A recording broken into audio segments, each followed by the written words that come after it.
standing for Jesus, standing in the gap for family and friends, standing in the gap, one love for all, so we all can make it in.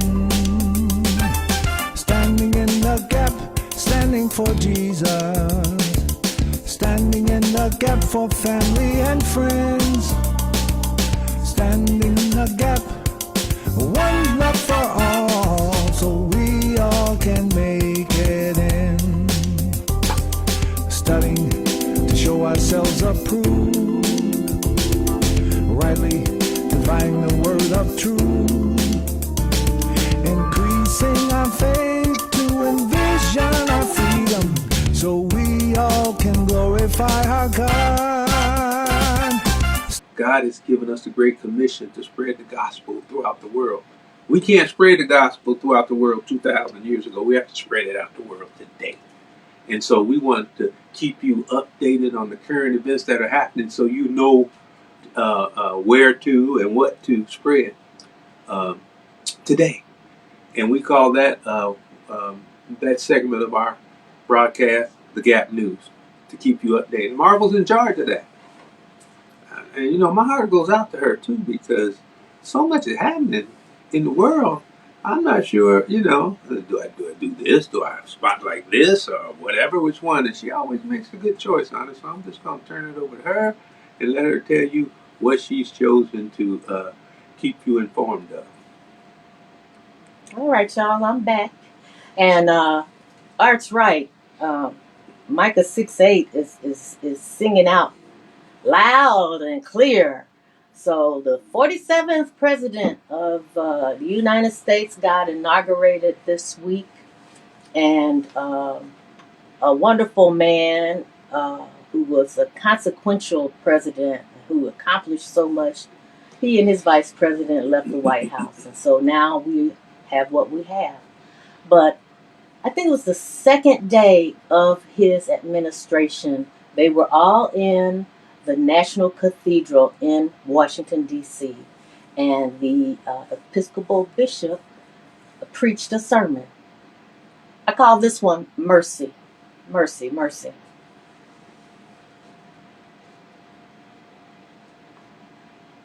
Be seated.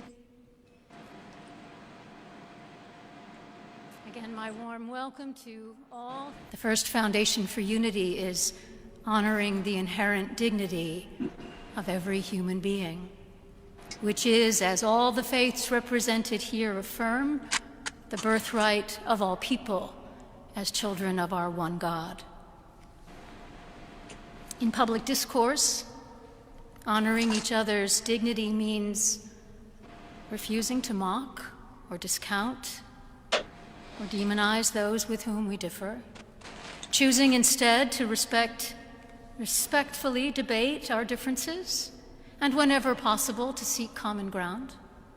And if common ground is not possible, dignity demands that we remain true to our convictions without contempt for those who hold convictions of their own. Let me make one final plea, Mr. President. Millions have put their trust in you. And as you told the nation yesterday, you have felt the providential hand of a loving God. In the name of our God, I ask you to have mercy upon the people in our country who are scared now. There are gay, lesbian, and transgender children in Democratic, Republican, and independent families, some who fear for their lives. And the people who pick our crops and clean our office buildings, who labor in poultry farms and meatpacking plants, who wash the dishes after we eat in restaurants and work the night shifts in hospitals, they may not be citizens or have the proper documentation, but the vast majority of immigrants are not criminals. They pay taxes and are good neighbors. They are faithful members of our churches and mosques, synagogues, wadara, and temples. I ask you to have mercy, Mr. President, on those in our communities whose children fear that their parents will be taken away, and that you help those who are fleeing war zones and persecution in their own lands to find compassion and welcome here.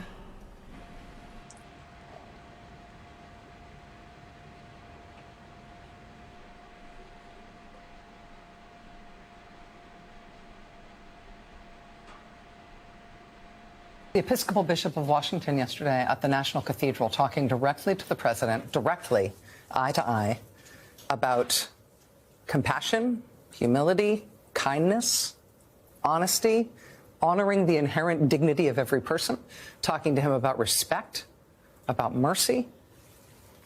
This is not his usual bailiwick. It is hers, though. Joining us now is the Right Reverend Mariann Edgar Budde. She's the Episcopal Bishop of Washington, D.C. Bishop Budde, I really appreciate you making the time. I know you have a lot of options where to be, and I appreciate you being here. It's great to be here. Thank you. What made you decide to make that appeal the way you did, to ask him for mercy in that way? Well, as you summarized so well, as I was thinking about at the end, toward the end of my preparation, the pillars of unity, it struck me that I was missing one, and that last one was mercy, to have mercy and compassion. And rather than state it in sweeping terms, I thought I would acknowledge to the president, acknowledge that he had come to the highest office of the land, that he had millions of people had entrusted him with this power. And I wanted to make, as you heard, a plea, a request that he broaden his characterization of the people that are frightened now and are at risk of losing everything.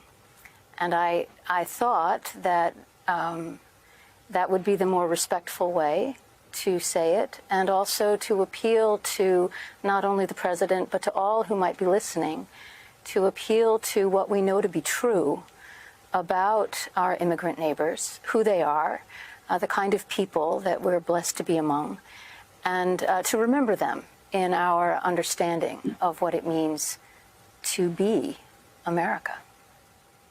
Your opportunity in that moment to minister directly to the president is a very unique moment. I know that you've been the bishop in Washington for a long time, and you were there for his first inaugural as well.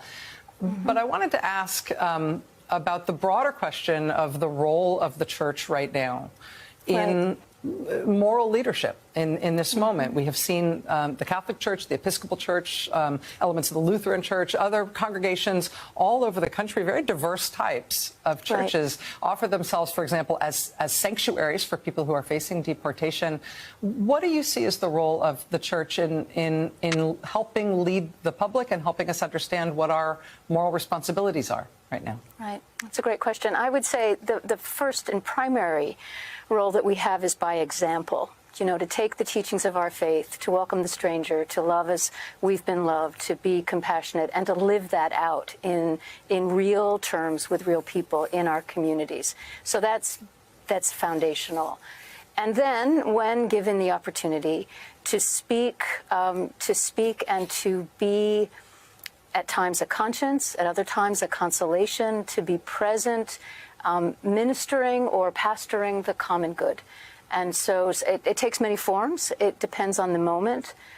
We're in a particularly harsh moment now when it comes to conversations around immigrant populations in our midst. And so that was the reason for the tone I took now. But it could have been a very different tone in a different context, depending on how compassion needs to be manifest in a given time. Even before we had the sort of, you wouldn't use these terms, but I'll use it, sort of nasty reaction from the president in the overnight hours, in which he demanded an apology from you and insulted you in personal terms. Even before we got that reaction from him, a lot of people were describing what you did as brave And I wanted to get your reaction to that. I mean, as a high-ranking church leader who's been doing this job for a long time, I imagine that speaking in public isn't difficult to you and speaking on difficult truths isn't difficult for you. But what do you make of the fact that I think a lot of people are feeling, are seeing in you a form of courage that they hope they would have themselves? Well, just a slight correction. I'm afraid every time I step into a pulpit, right? That really never goes away.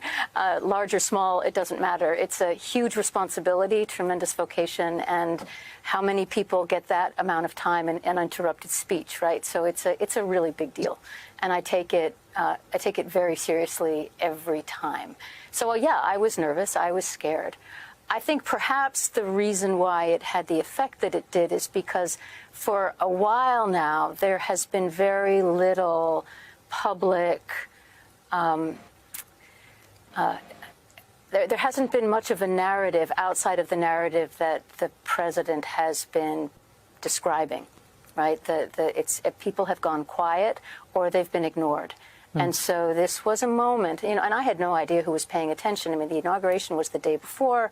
There weren't that many people in the cathedral. It wasn't crowded. It was a group of people who had gathered at his invitation, but it wasn't something that was in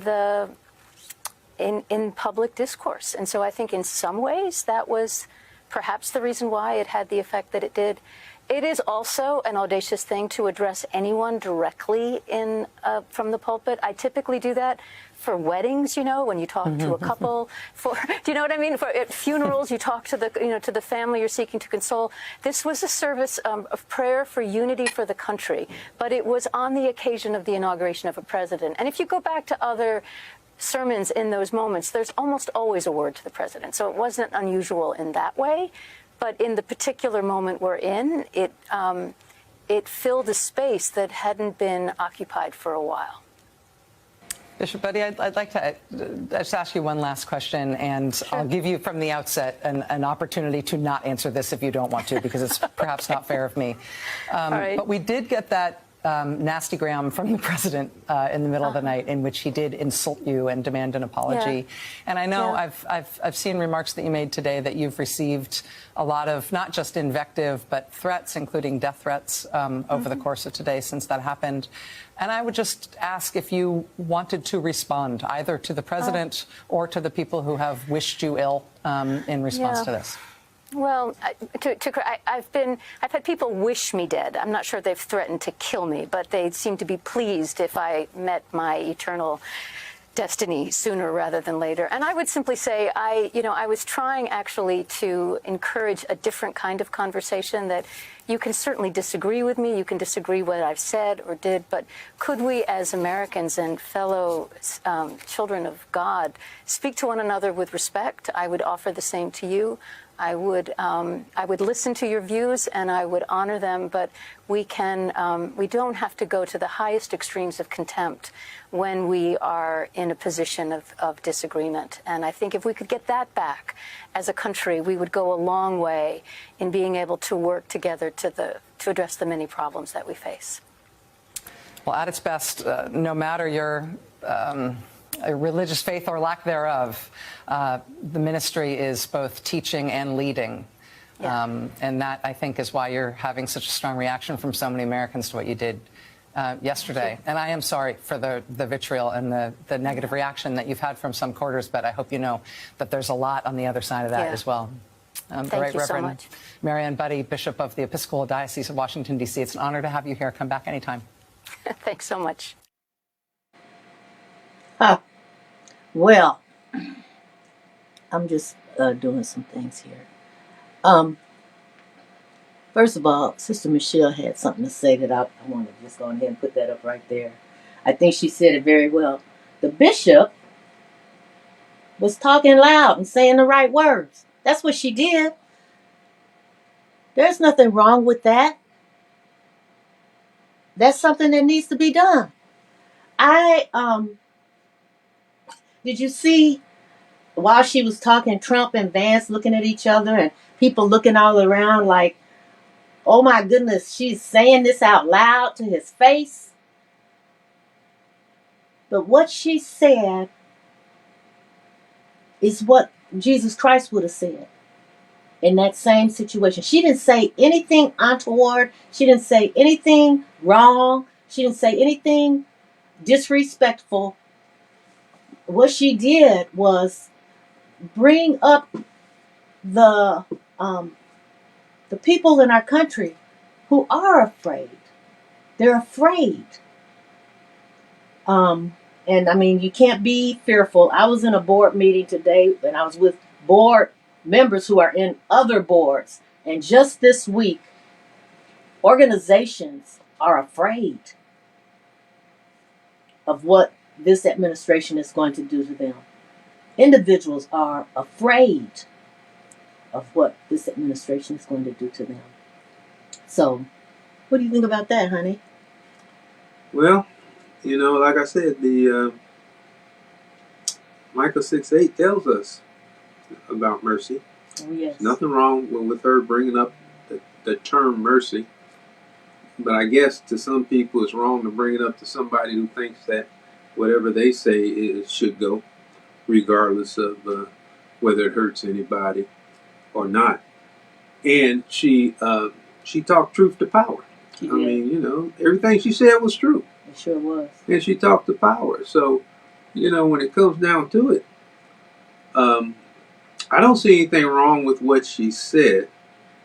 I do see the reaction that people have to that, regardless of what Scripture says. Remember, I said that we stand on the Word of God. Yes. A lot of people totally ignore the Word of God and allow you to do whatever it is that you want to do, say whatever you want to say, and then try to vilify those who are just speaking the truth.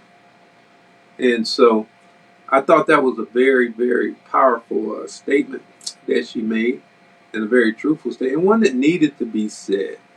We're going to see how this works out for Mr. Trump and in the way that he's going, and those people that support him. We'll see, because remember two things.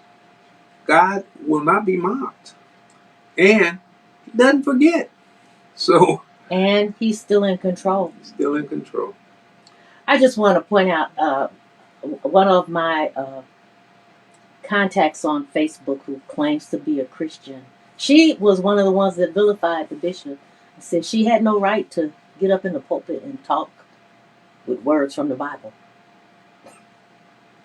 That's ridiculous. That's ridiculous, y'all. Well, the hypocrisy sometimes knows no end. True that. So, great cat news. Yes, yes. And just one other little thing I want to say is that the bishop is brave, because you see how calm she is while she's talking about people who are wishing the worst for her. So that calmness, and she talked about the role of the church. And I said, man, that dovetails into our class so well. So I'm glad we were able to share this. It's a whole lot of stuff we could have talked about this week, but I said, let's start this administration off with the right attitude for ourselves. And that is, we need mercy and we need compassion. All righty. Okay. Gap news. Powerful. Always powerful.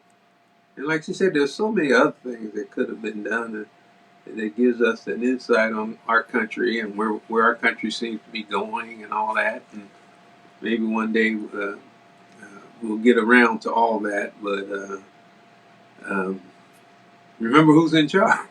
That's the main thing. Remember who's in charge. He is still on the throne.